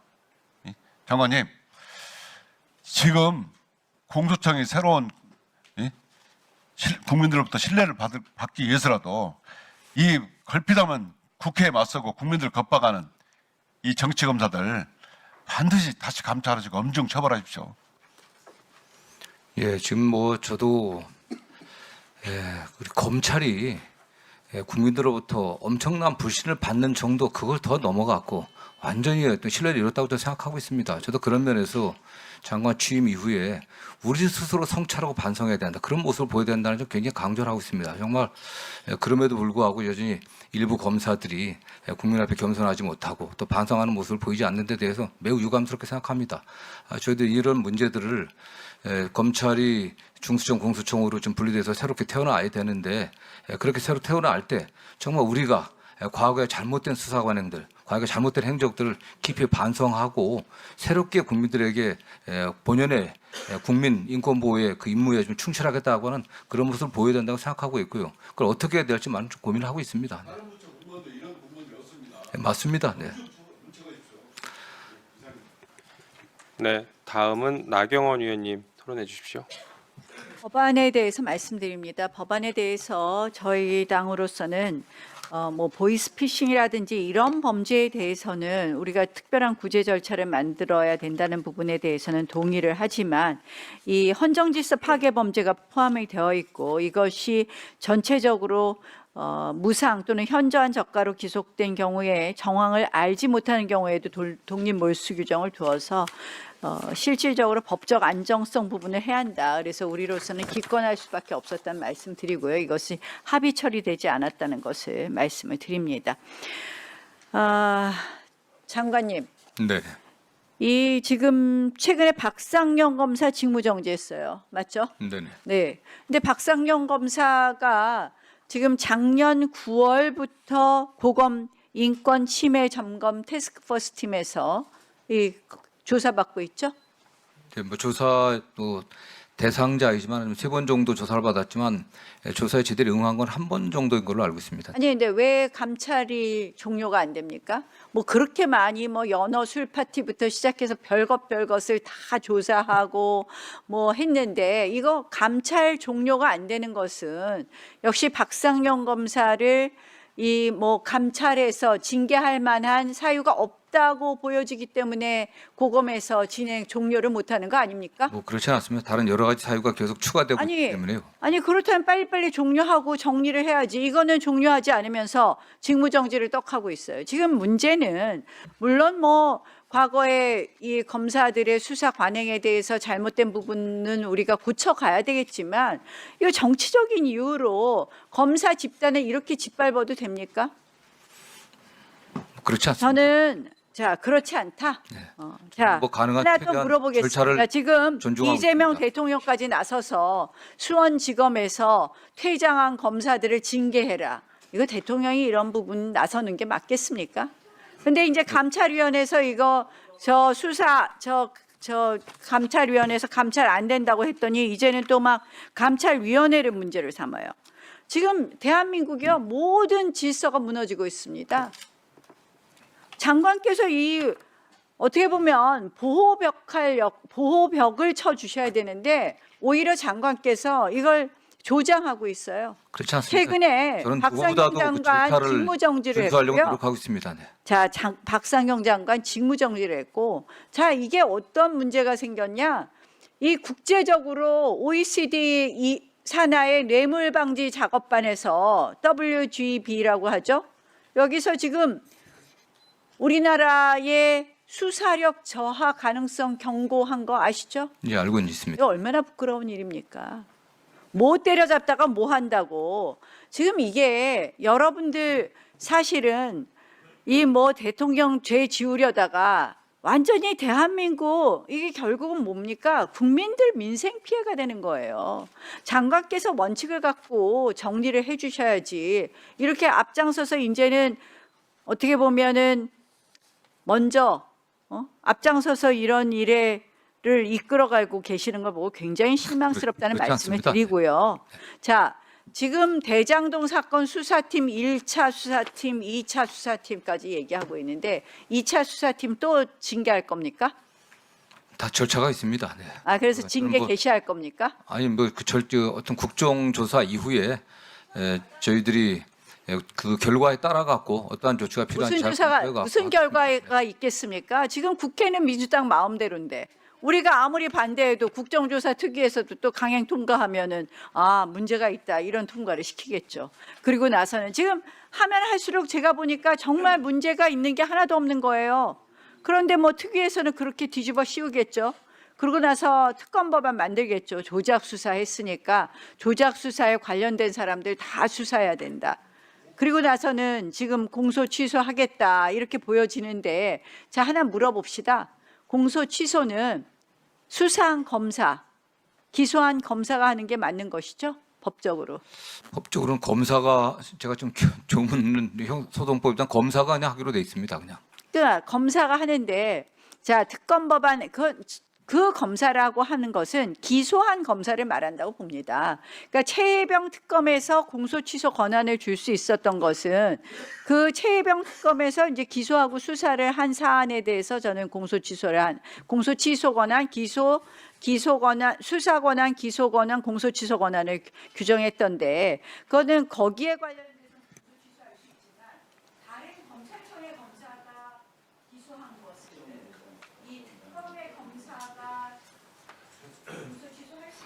저는 뭐 수사 검사와 지금 공소유지 검사가 지금 명백하게 좀 분리되어 있습니다. 그렇기 때문에 네. 아니 저는 수사 검사와 지금 공소유지를 담당하는 검사가 좀 나눠져 있거든요. 지금 그렇게 나눠져 있기 때문에 수사 검사가 공소 취소하는 게 아니라 공소를 진행하는 과정에서 공소 취소의 필요성이 있다고 하면 할 수 있는 거 아니겠습니까?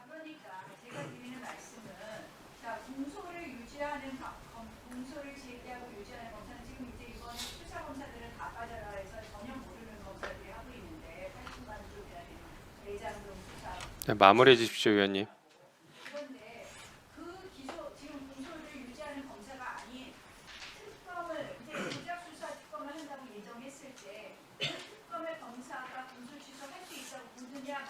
그럼 어쨌든 특검을 하게 되면 특검 수사 결과에 관련해 갖고 특검에 나가 있는 검사들이 또 공소유지를 하게 돼 있습니다. 네.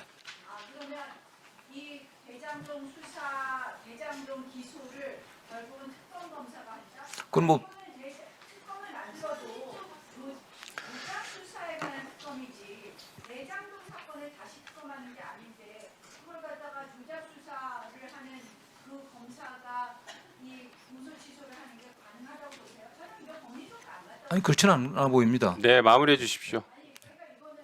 그 답변을 지금 하신 거니까요. 그 해당 사건의 수사 과정의 유법성을 갖다가 조사해 갖고 그 문제가 된다고 하면은 네. 어떤 입법적 결단에서 가능하다고 봅니다. 네.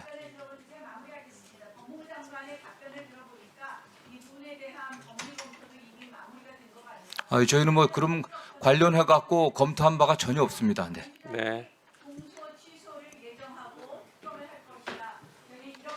아니 저는 분명히 말씀드리지만 이렇게 마무리 법무부에서 해주시면- 검토한 바 없습니다. 네, 알겠습니다.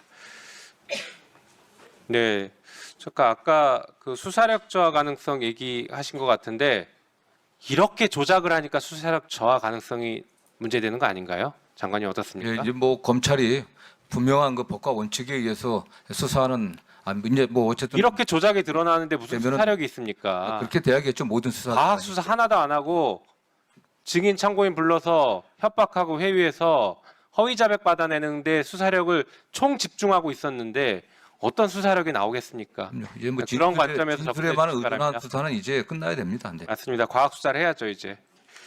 자 다음은 박지원 위원님 토론해 주십시오. 법무장관님, 네네. 법원행정처 차장 대행. 네. 제가요 최근 국조특위 청문회 내용을 보니까 이 나라는 아직도 개혁이 요원하다, 개혁이 안 돼 있다 이렇게 생각합니다. 검찰 박상용 그게 검사입니까? 무슨 종편 패널처럼 정치인처럼 청문회에서는 선서 거부를 하고 방송만 다닙니다. 강백선? 네? 강백신? 그게 검사입니까? 이 원장이 질문하는데 소리 빽빽 지르고 덤비고 말이죠. 이런 거 보면은 검찰 개혁은 요원하다. 그렇기 때문에 인적 청산 없는 개혁은 성공하지 못합니다. 정성호 장관. 네네.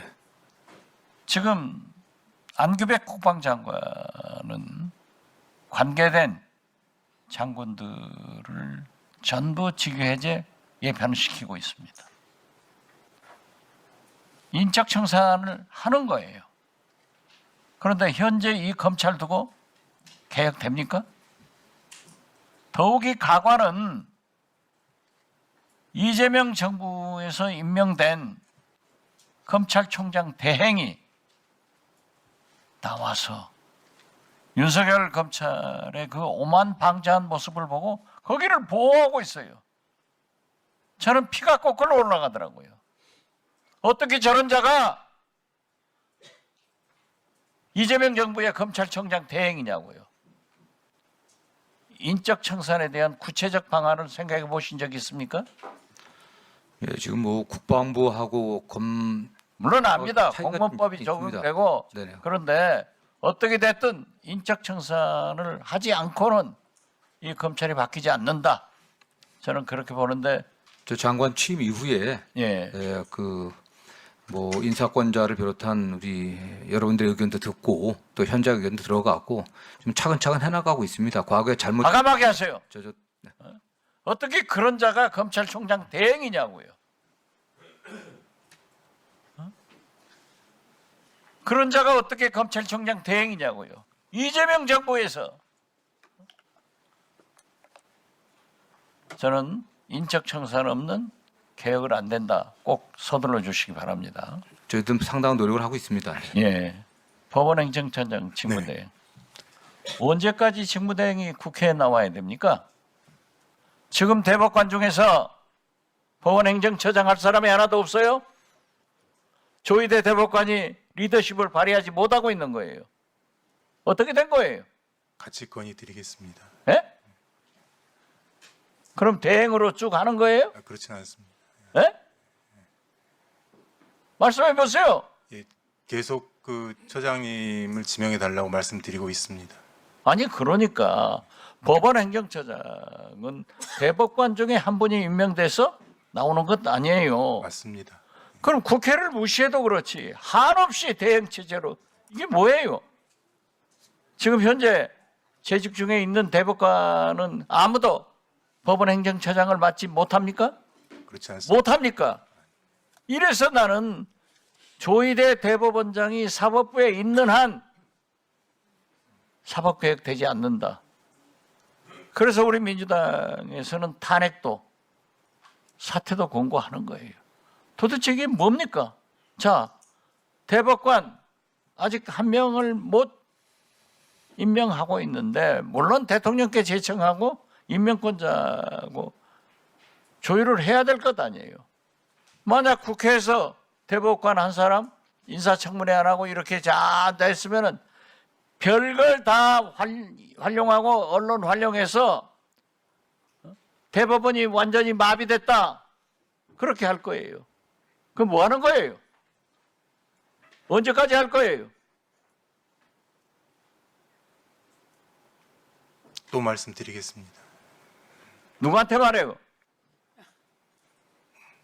대법원장님께 건의드리겠습니다. 대법원장께 건의해서 다음 법사위 나오실 때는 그 답변을 가지고 나오세요.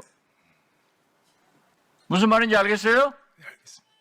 제가 지적도 했지만은 지금 이성년 우리 민주당 최고위원이 말씀하잖아요. 선관위원도 지금 뭐냐? 어떻게 할 거냐? 이러면 안 돼요. 만약 우리 국회에서 이러한 일을 했다고 하면 대법원장이 법원에서 얼마나 국회를 비난할 거예요. 비난을 하고 자기들이 할 일을 안 하는 것, 이게 조인대 대법원장의 모든 책임이에요. 그분은 내란 세력이에요. 그분은 내란에 동조하신 분이에요. 그분은 계엄이 해제됐는데도 대책 회의를 하신 분이에요. 이게 뭡니까? 저는 거듭 말씀드리지만 사법부가 이래서는 안 된다 생각해요. 다음에 나오실 때 꼭 가지고 나오세요. 대법관은 어떻게 하실 거며, 선관위원장은 어떻게 하실 거며, 법원행정처장은 어떻게 하실 건가 가지고 나오세요. 말씀드리겠습니다.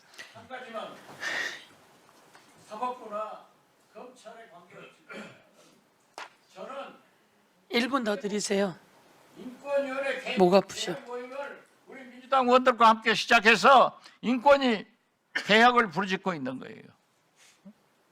도대체 윤석열 정부가 아무리 썩었더라도 인권위원회를 만들 때 김대중 대통령께서 최초로 만들면서 저에게 지시했습니다. 인권은 신성불가침한 거기 때문에 인권위원회는 신성불가침하게 조직을 해라. 그리고 누구도 징계도 할 수 없게 만들어라. 그렇게 만들어서 김창국 초대 인권위원장이 얼마나 인권위원회를 잘 이끌었어요. 그래서 세계 각국에서 대한민국 인권위원회와 헌법재판소를 모델이 돼서 그러한 시스템, 그 내용을 수출도 많이 한 것이에요. 그런데 지금 검찰 출신 안창호란 자가 와가지고 저 개인적으로 가깝습니다. 인권위원회를 다 버리고 있기 때문에 저도 법안을 냈는데 운영에서 잘 안 돼가지고 이걸 한번 모여보자 했더니 우리 민주당 의원들, 조국혁신당 의원들 56명이 법안 낸 사람들이 다 나와가지고 개혁을 추진하고 있어요. 그러니까 이 시대의 정신인 내란 청산과 개혁을 완수하기 위해서는 거듭 말씀드리지만 검찰도 인적 청산해야 되고 사법부도 인적 청산해야 된다 하는 것을 말씀드립니다. 마찬가지로 인권위에도 이걸 해나갈 것이라는 것 잘 알고 계세요. 아니 검사가 뭡니까? 청문회에서는 선사하고 돌아다니면서 방송이나 하고 젊은 검사가 이 원장이 얘기하는데 소리 빽빽 지르고 이건 아니잖아요. 그래서 저는 개혁은 저는 상당히 이례적인 것으로 알았는데 이거 가지고는 안 된다. 그래서 철저한 인적 청산까지 밀고 가야 된다 하는 말씀을 드립니다. 예, 수고하셨습니다, 위원님. 장경태 의원님, 최혁진 의원님. 장경태 의원님 안 하십니까? 예, 최혁진 의원님. 예, 토론해 주시고 전현희 의원님 안 하십니까? 네, 예, 최혁진 의원님 토론해 주십시오. 법무부 장관님, 이번에 이제 국조특위에서 남욱 변호사가 증언해서 다시 이제 조명되고 있는 것 같은데요. 윤석열 아버지 윤기준 교수 집 네. 예전에 김만배 대장동의 김만배의 누나가 이제 인수한 건 관련해서 당시에도 말이 많지 않았습니까? 예, 그렇습니다. 그때는 뭐 이제 일부 언론에서는 우연 아니냐 이제 검찰 쪽 입장도 그랬던 것 같아요. 근데 여러 가지 의혹들이 여러 채널을 통해서 당시에도 있었습니다. 이거 네. 우연이라고 보기가 참 힘들다. 예, 그렇습니다. 그래서 어찌 보면 당시에 보게 되면 그 대장동 대출 브로커였던 조영 씨가 2011년에 부산저축은행 비리 사건 무마를 해준 게 윤석열과 박영수였고 그 대가로 이런 거래가 이루어졌던 거 아니냐 이런 의혹서부터 많은 것들이 이야기가 있었음에도 검찰은 그 부분은 다 무시하고 오직 대장동 사건은 이재명 대통령만을 표적으로 해서 달려갔었습니다. 근데 이제 국조특위에서 이게 나왔던 거잖아요. 네. 그 당시에 김만배 누나가 무슨 돈으로 그걸 샀느냐에 대해서 그거는 김만배의 화천대유 돈이다 이런 이야기들도 있었고 증언들도 일부 유튜브 채널이나 영상을 통해서 나왔던 바도 있었습니다. 예, 예. 어쨌든 검찰은 이런 것들을 다 무시하고 오직 이재명 대표 한 사람만을 표적으로 해서 달려왔는데요. 제가 작년엔가 이 사건 관련해서 계속 저도 들여다보다가 그때 의혹의 하나로 또 봤던 것 중에 하나가 제가 이 집 등기부 등본을 봤어요. 띄어서 등기부 등본이 어떻게 되어 있냐면 여기 몰수 보전이 되어 있습니다. 몰수 보전이 범죄 수익이라는 거로 해서 법원이 몰수 보전이 되어 있어요. 그러면 이거는 대장동 자금이다라고 법원이 본 게 아닌가라는 의심이 들었고 그러면 결국 이 돈이 김만배 누나의 개인적인 돈이 아니라 대장동 화천대유의 돈이 김만배 누나를 통해서 건너갔다라고 하는 것이 되는 것이고 윤석열이 대장동 사건에 깊숙하게 연루돼 있다라고 하는 하나의 증거가 되는 것인데 이런 것들이 왜 검찰이 모를 리가 없었는데 다 무시하고 이렇게 진행돼 왔을까? 그런 차에 마침 지금 남욱 변호사가 박영수가 다리를 놔서 거래가 이루어진 거다라고 하는 이야기가 나오지 않았습니까?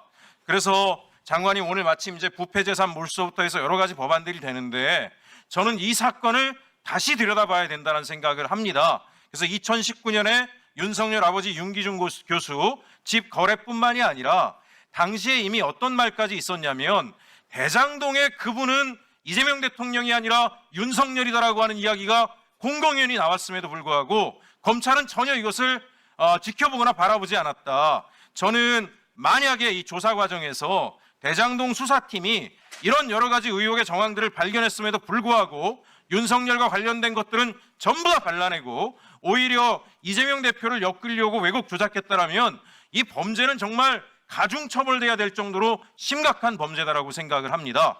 그래서 장관님 이 부분에 대해서 어제 남욱 변호사의 증언까지 나왔으니 다시 한번 좀 법무부 차원에서도 이 사건 전체를 다시 한번 들여다봐야 되지 않을까 생각하는데 어떻게 생각하십니까? 예, 뭐 의원님 지적이 충분히 뭐 합리적으로 네. 의심할 만한 부분이 있다고 저는 생각하고 있습니다. 다만 네. 저희들이 어떻게 이걸 새롭게 파악할지는 좀 면밀히 검토를 하고요. 네. 저도 뭐 관련된 사건은 그 당시 기록들을 많이 봤습니다. 그 당시 사실 네. 의심스러웠던 점들이 있었던 거고 특히 이번에 남욱 변호사의 진술과 관련해서는 저희들이 면밀히 다시 볼 수 있는 그 방법을 좀 찾아보도록 하겠습니다. 알겠습니다. 법원행정처장님. 네. 제가 최근에 이제 법 개정안을 2개를 냈어요. 법원조직법 개정안하고 헌법재판소법 개정안을 냈는데 내용은 뭐냐면 지금 헌법재판관, 대법관, 특정 학교 출신이 2분의 1을 넘지 못하도록 법령에 정하는 법안을 냈습니다. 근데 제가 이걸 왜 냈냐면 헌법재판관님들 9분을 보니까 9분이 전부 다 서울대 출신이고 그중에 8분인가가 아마 서울법대인 것 같더라고요. 그다음에 지금 대법관님들 같은 경우에 13분 중에 12분이 서울법대 출신이에요. 제가 이상했던 게 판사 임용의 비율이 어떻게 되나 봤더니 서울법대가 한 40% 내외 정도 이렇게 돼요. 지난 법원행정처장님한테 제가 여쭤봤습니다.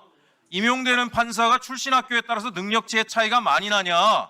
그랬더니 당시 법원행정처장이 능력치의 차이가 없고 모든 판사는 양심과 법률에 따라서 공정하게 국민을 위해서 재판을 한다고 답변을 했어요.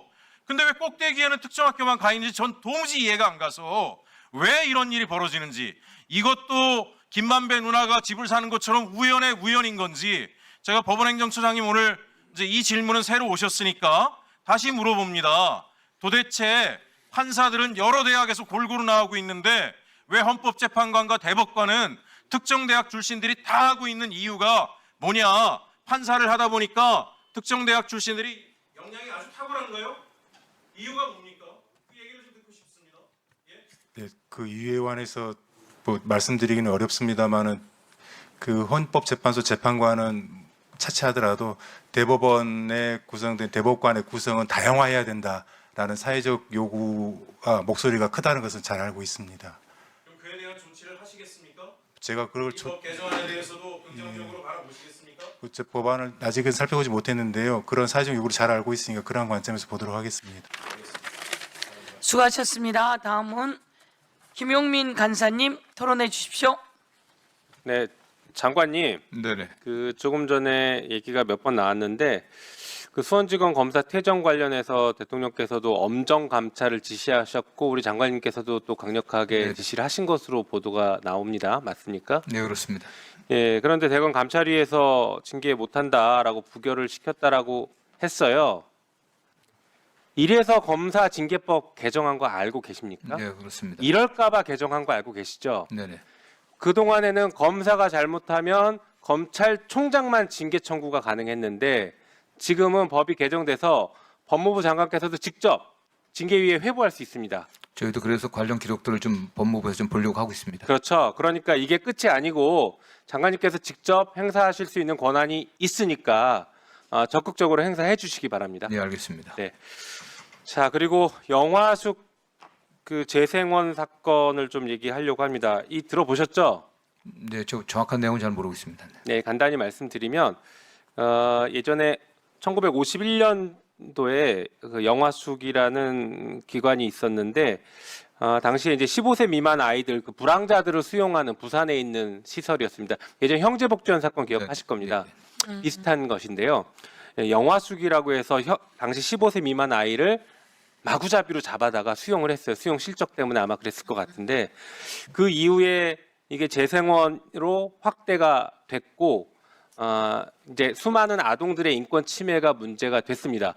그래서 최근에는 진실화해위원회에서 국가폭력이 인정이 되었고 최근에 법원에서 그러니까 국민의 기본권을 침해했다라고 해서 배상 책임을 인정했습니다. 511억 원. 네네. 여기에는 부산시도 50% 배상해라라고 공동 피고로 배상 책임을 인정했습니다. 알고 계시죠? 네네, 그건 알고 있습니다. 그런데 중요한 게 이 511억 원 피해를 입은 이 피해자들이 정부를 상대로 피해 배상금, 손해배상금 주세요 하니까 정부가 돈이 없어서 못 주겠다고 합니다. 예산이 없어서 못 주겠다라고 하고 있어요. 이게 말이 됩니까? 어떻습니까? 상당히 심각하게 생각하고 있고요. 지난해도 일찍 그 배상금이 소진돼 갖고 올해 저희들이 예산을 많이 신청했는데 정부 재정당국과 협의 과정에서 몇백억 대로 줄었습니다. 지금 한 1,800억 정도 당장 필요한데 지금 예비비로라도 좀 지급하려고 좀 협의하고 있습니다. 가능한 좀 신속하게 또 노력을 하겠습니다. 네, 가능한 신속하게 지급하실 수 있는 거죠? 예, 그렇습니다. 네. 이게 판결을 보니까 지급하지 않을 경우에는 연 이율이 12% 그렇습니다. 지원 대상이 있더라고요. 네네. 그러니까 511억을 1년 동안 지원하면 61억 원 이자가 추가로 붙습니다. 이상하잖아요. 네네. 국가가 돈이 없어서 지급을 못해서 매년 61억 원씩 혈세를 또 써야 되는 이런 상황들이 발생하는 것은 어느 국민도 납득할 수 없을 것 같습니다. 물론 피해자들은 지금 피눈물을 흘리고 있고 그러다 보니까 무슨 일이 생기냐면 피해자들이 부산시에 가서 손해배상금 내놔라라고 요구를 하면서 부산시가 또 울며 겨자 먹기로 일부터 지급하기도 하는 것 같습니다. 뭐 피해자 입장에서 어디에든 빨리 받으면 좋겠지만 그 과정에서 이 정부의 역할이 사라져 버렸다는 게 매우 심각한 문제인 것이죠. 예, 적어도 우리 이재명 정부에서는 이런 일이 없어야 된다라고 생각합니다. 예, 죄송하게 생각합니다. 지난해에도 모자라 갖고 제가 재정당국과 직접 소통을 해갖고 집행을 했는데요.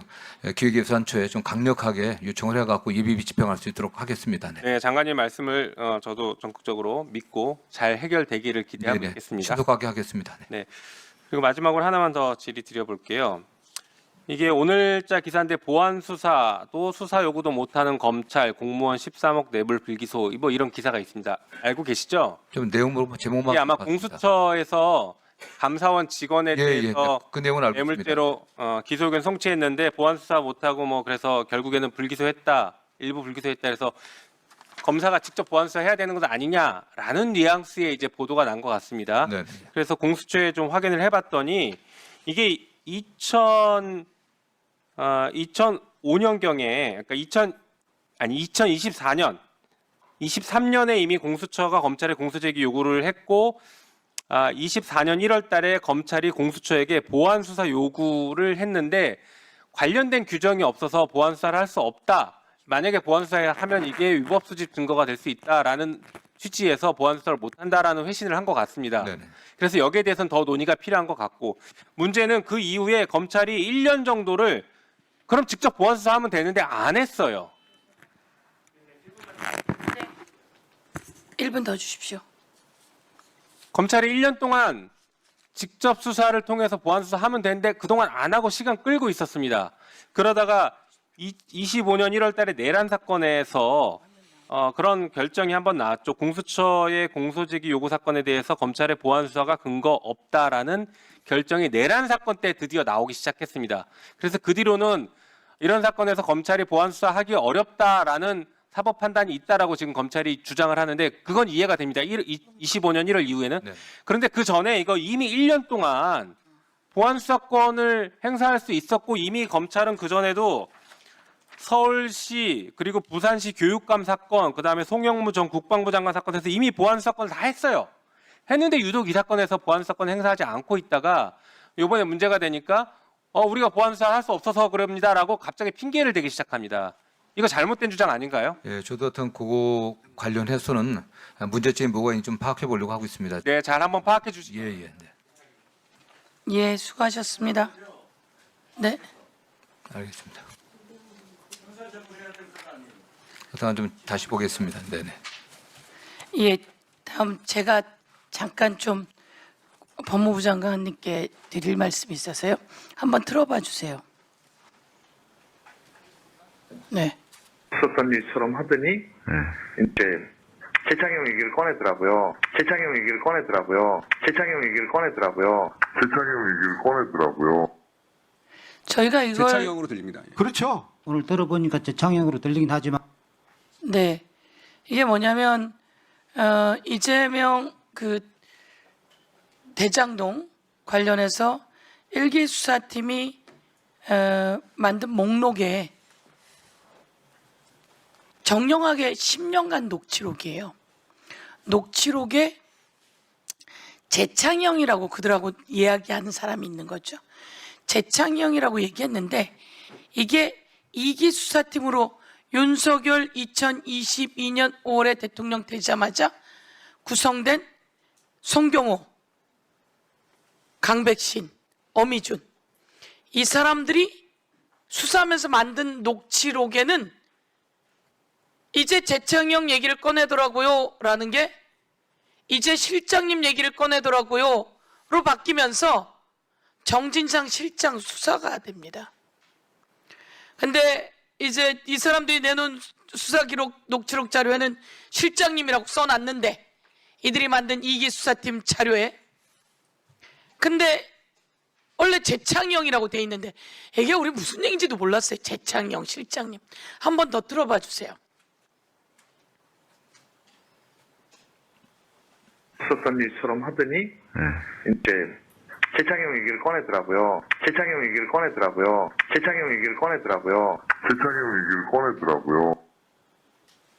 그 다음 사람들 재창형으로 들립니다. 그렇죠. 오늘 들어보니까 재창형으로 들리긴 하지만 본인 송경호 지검장, 강백신 부장 그쵸? 이들이 자기들도 재창형으로 들린다는 겁니다. 그런데 자기네가 내놓은 수사 기록에 법원에 압수수색 영장도 보냈을 것이고 체포영장도 보냈을 것이고 온갖 것을 하는 그 기반으로 정진상을 잡으러 가고 기소하는 데는 저 내용을 넣은 거죠. 그리고 다음 한번 또 들어봐 주세요. 이게 이번에 확인된 건데요. 요거는 쌍방울의 유일한 물증 딱 하나입니다. 요 문건 유일한 물증. 근데 요 사진을 딱 보면 똑같아요. 글씨체가. 그 다음 또 회의록 있습니까?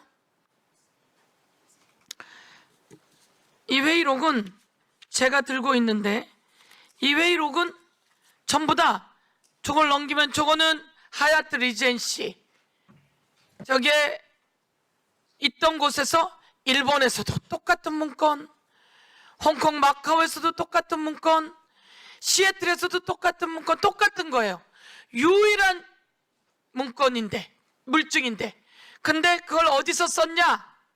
저게 김생태하고 김태균이라고 하는 사람이 만나서 썼고 거기에 경기도가 연루되어 있다고 회의록이라는 겁니다. 회의록이 마카오, 홍콩 마카오죠. 미국 시애틀, 일본 공용 PC로 썼다고 그러는데 이번에 노종면 의원이 직접 갔더니 공용 PC엔 한글 파일이 없답니다. 동전 넣고 하더라고요. 동전을 넣어봤는데 한글 파일이 나오질 않는다는 거죠. 유일한 물증이. 그래서 이것도 조작이다. 쌍방울 사건입니다. 아깐 대장동 사건의 조작의 내용. 그 다음 한번 들어봐 주세요. 이거는 국토부, 이건 넘어가 주세요. 감사원들이, 이 사람들이 계속 재판을 받고 있는데 술 먹고 들어와서 감사를 한대요. 이거 아주 특이한 건데요. 하동수라고 하는 국토부 과장이 감사원의 조사를 받았어요. 오른쪽 게 22시 29분 35초라고 되어 있는데요.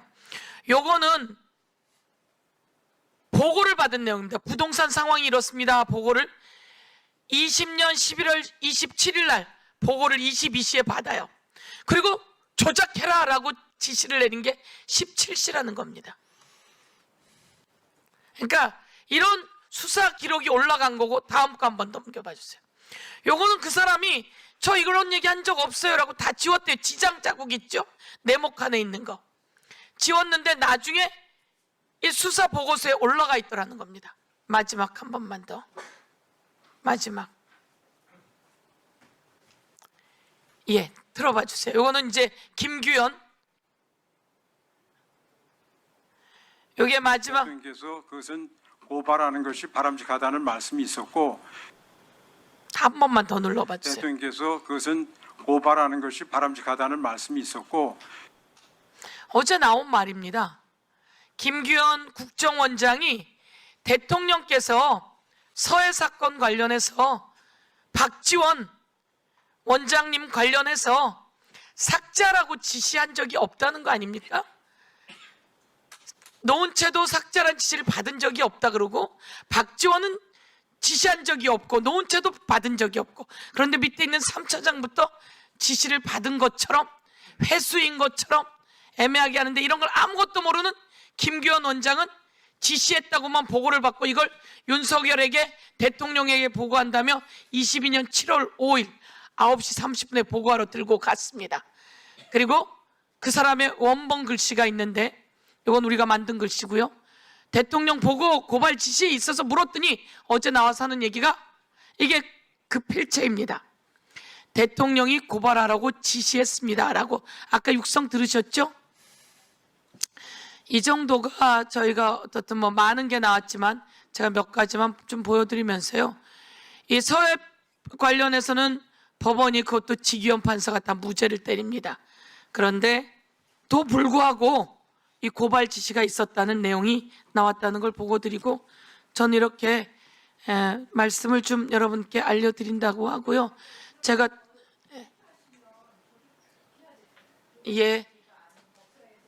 그래서 우선 제가 드리는 말씀은, 법원이 압수수색 영장 아니면 구속영장 할 때 법원 처장 직무대행님 꼭 좀 잘 보셨으면 좋겠어요. 다 보라고 그러세요. 이 압수수색 영장이 맞나? 근데 이게 조작된 게 올라오고 이랬다는 거예요. 그런 내용 보시고, 나경원 의원의 문제 제기가 있어 이제 그만할게요. 네? 자, 다음은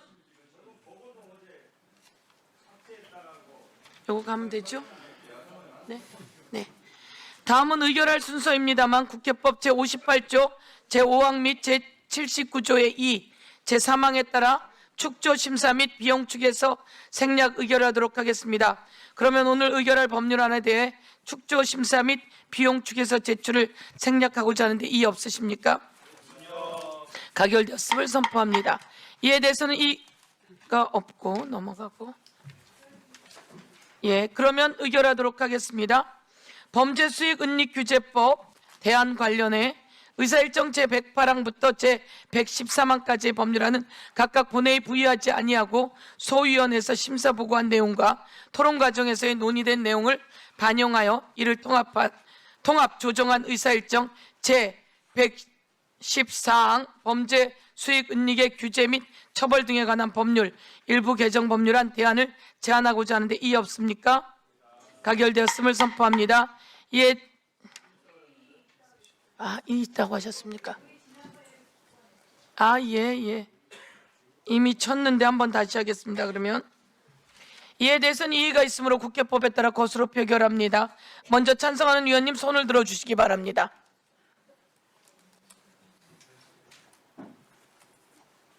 예, 내려주십시오. 다음에는 반대하는 위원님 손 들어주십시오. 예, 반대하지 않고 기권하시는 걸로 하겠습니다.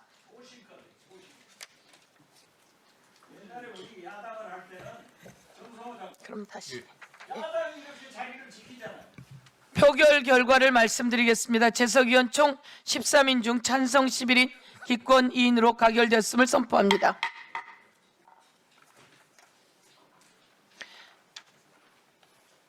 다음은 부패재산 몰수법 대안 의결입니다. 의사일정 제115항부터 제120항까지의 법률안은 소위원회에서 잠시 심사 보고한 바와 같이 각각 본회의에 부의하지 아니하고 이를 통합 조정한 의사일정 제121항 부패재산 몰수 및 회복에 관한 특례법 일부 개정안 대안을 제안하고자 하는데 이의 없으십니까? 예. 이의가 없으시면 가결되었음을 선포합니다. 전자장치 부착법 원안 의결하겠습니다. 의사일정 제122항 전자장치 부착 등에 관한 법률 일부 개정 법률안은 소위원회에서 심사 보고한 바와 같이 원안대로 의결하고자 하는데 이의 없으십니까? 이의가 없으므로 가결되었음을 선포합니다. 오늘 의결한 안건의 작구 정리 등에 관한 사항은 위원장에게 위임해 주시기 바라며 이상으로 오늘 회의를 마치고자 합니다. 예, 위원님들 수고 많으셨습니다. 기관장님들과 관계 공무원 여러분들께서도 수고하셨습니다.